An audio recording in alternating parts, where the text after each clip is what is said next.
Hi friends, இன்றைக்கி lunch box பார்த்திங்கன்னா சமைக்க ஆரம்பிச்சிட்டேன். சாப்பாடு வெந்துட்டுருக்கு. முட்டை வந்து வேக வச்சு வச்சுருக்கேங்க. அடுத்து வந்து முட்டை குழம்பு வைக்கணும். இன்றைக்கி வந்து முட்டை குழம்பு தான் வேக வச்சு செய்கிறது. முட்டையை வந்து ஃபஸ்ட்டே வேக வச்சுட்டேன். சரி, அடுத்து வந்து கடாயில் பார்த்திங்கன்னா 2 ஸ்பூன் அளவுக்கு எண்ணெய் சேர்த்துக்கிறேன். 2 டேபிள் ஸ்பூன் சேர்த்துருக்கேங்க முட்டை குழம்புக்காண்டி. அடுத்து இதில் பார்த்திங்கன்னா பட்டை வந்து கொஞ்சமாக சேர்த்துக்கலாம். இது ஒரு துண்டு பட்டை தான், உடஞ்சிருக்கனால அப்படி தெரியுது. அடுத்து கல்பாசி வந்து கொஞ்சமாக சேர்த்துக்கலாம். ஒரு பிரியாணி இலை வந்து சேர்த்துக்கலாங்க. நல்லா மிக்ஸ் பண்ணி விட்டுட்டு அடுத்து பார்த்திங்கன்னா இதில் கட் பண்ணி வச்சுருக்க வெங்காயம் சேர்த்துக்கலாம். நான் பார்த்திங்கன்னா ஒரு 4 வெங்காயம் வந்து கட் பண்ணி வச்சுருக்கேன். இது வந்து கொஞ்சம் மீடியம் சைஸில் இருக்கிறது தான். இப்போ இது சேர்த்துட்டு நல்லா பார்த்திங்கன்னா கலந்து விட்டுறலாம். இது வந்து நல்லா வெந்து வரணும், வதங்கியும் வரணும். ஸோ வந்து இது மெதுவாக வதங்கிட்டு இருக்கட்டும். இங்கே பார்த்திங்கன்னா ராகியும் பாதாம் பார்த்திங்கன்னா ஊற வச்சுருக்கேன். நம்ம வந்து ராகி மாவில் செய்வோம். குழந்தைங்களுக்கு பார்த்திங்கன்னா இந்த மாதிரி முழு ராகியில் வந்து செஞ்சு கொடுப்போம். ஸோ முழு ராகி வாங்கி வச்சது இருந்தனால சரி அதை கொஞ்சம் ஊற போட்டேன். கூடவே பார்த்தீங்கன்னா ஒரு 5-6 பாதாமும் சேர்த்து ஊற போட்டிருக்கேன். என் பையன் சின்ன பையனாக இருக்கும்போது இந்த மாதிரி தான் செஞ்சு கொடுப்பேன். அவசரத்தில் பார்த்தீங்கன்னா சின்ன பாத்திரத்தில் வந்து நைட்டில் ஊற வச்சுட்டு படுத்துட்டேன். இப்போ வந்து இது வேற ஒரு பாத்திரத்துக்கு மாற்றிட்டு இதை வந்து ஒரு 5-6 டைம் வந்து கழுவி எடுக்கணும். அதுக்குள்ளே வெங்காயம் பார்த்தீங்கன்னா ஓரளவுக்கு வதங்கிருச்சு. கொஞ்சமாக உப்பு சேர்த்து வதக்கி விட ஆரம்பித்தோம்னா இன்னும் கொஞ்சம் சீக்கிரமாக வந்து வதங்கி வந்துடும். நம்ம நல்லா கலந்து விட்டுறலாம். நான் வந்து சைட் பை சைட் பார்த்திங்கன்னா ராகி கழுவி எடுக்க ஆரம்பிச்சிட்டேன். இங்கே வந்து வெங்காயம் இந்த அளவுக்கு வதங்கின பின்னாடி இதில் 1 டேபிள் ஸ்பூன் அளவுக்கு இஞ்சி பூண்டு பேஸ்ட் சேர்த்துட்டு இப்போ இதையும் பார்த்திங்கன்னா நல்லா கலந்து விட்டுக்கலாம். அடுத்து இதில் 4 தக்காளி வந்து கட் பண்ணி சேர்த்துருக்கேங்க. இது வந்து சின்ன சின்ன தக்காளி தான், அதனால் 4 சேர்த்துருக்கேன். இப்போ தக்காளி வந்து சேர்த்துட்டு வதக்கி விடலாம். உப்பு சேர்த்துருக்கனால பார்த்திங்கன்னா தக்காளி கொஞ்சம் சீக்கிரமாகவே வதங்கி வர ஆரம்பிச்சிடும்.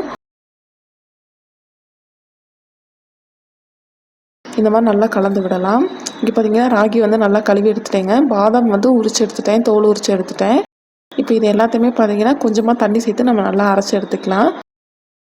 நிறைய பேருக்கு இது தெரியும், குழந்தைங்களுக்குலாம் செஞ்சு கொடுத்துருப்பீங்க.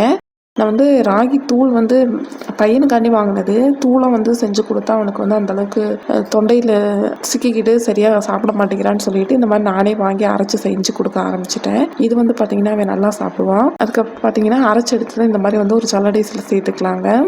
தண்ணி சேர்த்து நல்லா அந்த மாதிரி வடிகட்டி எடுத்துக்கலாம்.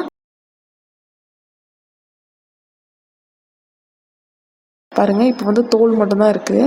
நான் நல்லா செக் பண்ணிட்டேன். இப்போ இந்த ராகி மாவோட தோல் மட்டும் தான் இருக்குது. இதோட சேர்த்து சாப்பிட்றது தான் பார்த்திங்கன்னா ரொம்ப சத்து. இது கொஞ்ச நாள் போன பின்னாடி பார்த்திங்கன்னா இன்னொரு 3 மந்த்ஸ் போன பின்னாடி நான் வந்து மாவாக வாங்கி இல்லைனா முழு ராகி வாங்கி அரைச்சி அவனுக்கு வந்து மாவை வந்து செஞ்சு கொடுக்க ஆரம்பிக்கணும்.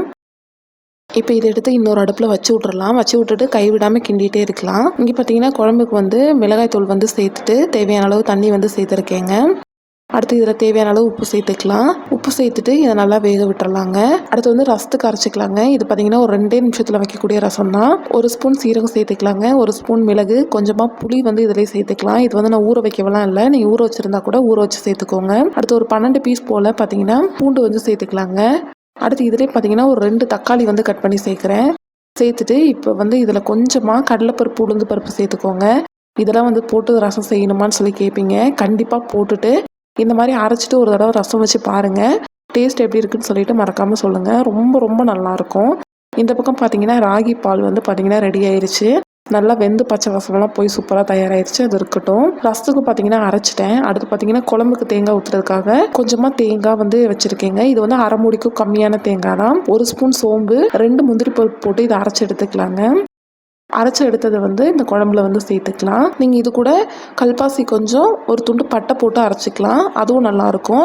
நம்ம ஏற்கனவே பார்த்தீங்கன்னா வதக்கும் போது இதெல்லாமே போட்டிருக்கோம். இப்போ இதுவும் போட்டிங்கன்னா அந்த எக்ஸ்ட்ரா ஒரு மாதிரி காரல் மாதிரி ஆயிரும். நான் அதனால் போடலை.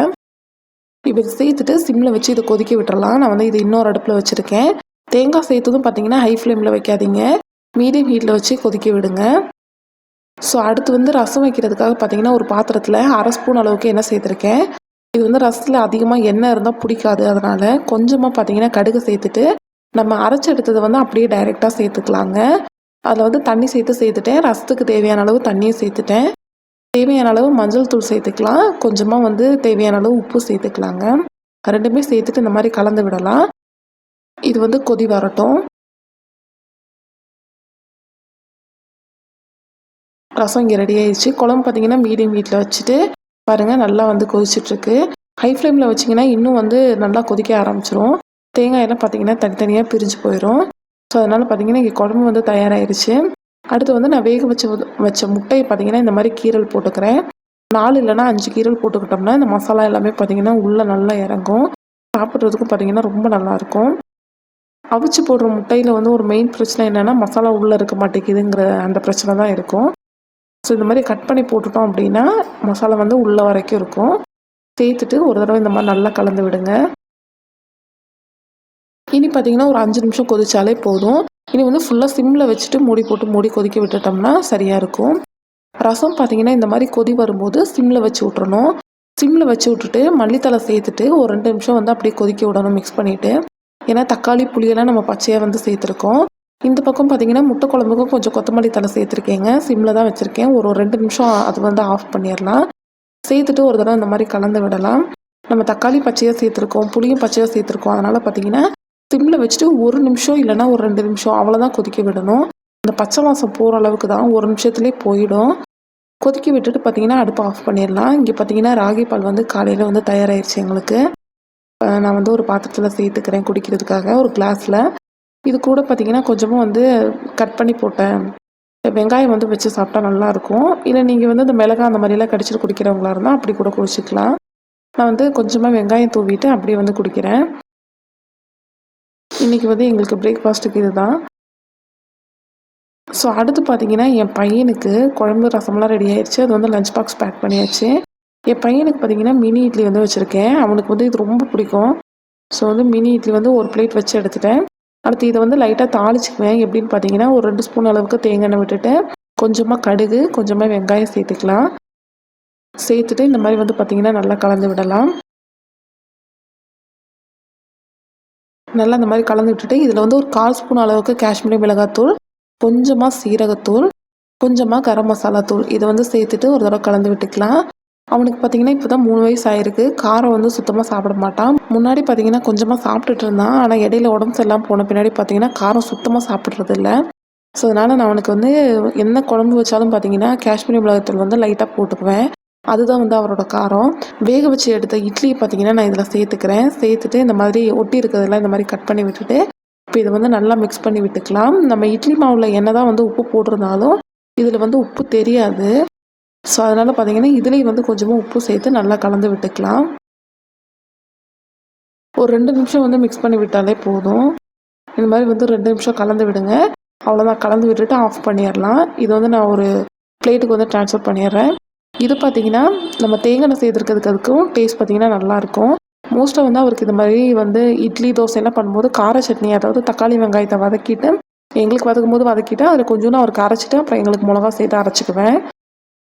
ஸோ இப்படி தான் பண்ணுவேன். அவர் வந்து பார்த்திங்கன்னா சாப்பாடு வந்து என்ஜாய் பண்ணி சாப்பிட ஆரம்பிச்சிட்டாரு. ஸோ இன்றைக்கி வந்து பிரேக்ஃபாஸ்ட்டுக்கு எனக்கு, பையனுக்கு, அதுக்கப்புறம் லஞ்சுக்கு வந்து எல்லாமே பண்ணது இதுதான். லஞ்ச் வந்து பார்த்திங்கன்னா பேக் பண்ணிக்கிறேன். ஒரு பாக்ஸில் சாப்பாடு, அப்புறம் நம்ம வச்ச முட்டை குழம்பு பார்த்திங்கன்னா ஒரு பாக்ஸில் வந்து வச்சுக்கிறேன். நான் வந்து ஏன் கம்மியாக செய்வேன்னா எங்கள் வீட்டில் நாங்கள் 3 பேர் தான். அதனால தான் பார்த்திங்கன்னா இதெல்லாமே கம்மியாக செய்கிறேன். அடுத்து வந்து ரசம் பார்த்திங்கன்னா ஒரு பாக்ஸில் வந்து வச்சுக்கிறேங்க. ஸோ இதெல்லாம் வச்சுட்டு பார்த்திங்கன்னா பாக்ஸை வந்து க்ளோஸ் பண்ணிடுறேன். ஸோ இன்றைக்கி வந்து லஞ்சுக்கு வந்து இதான் சமைச்சோம். லஞ்ச் பாக்ஸ் ரெசிபி இது தான். ஸோ இதே மாதிரி இன்னொரு வீடியோவில் பார்க்கலாம். Bye friends.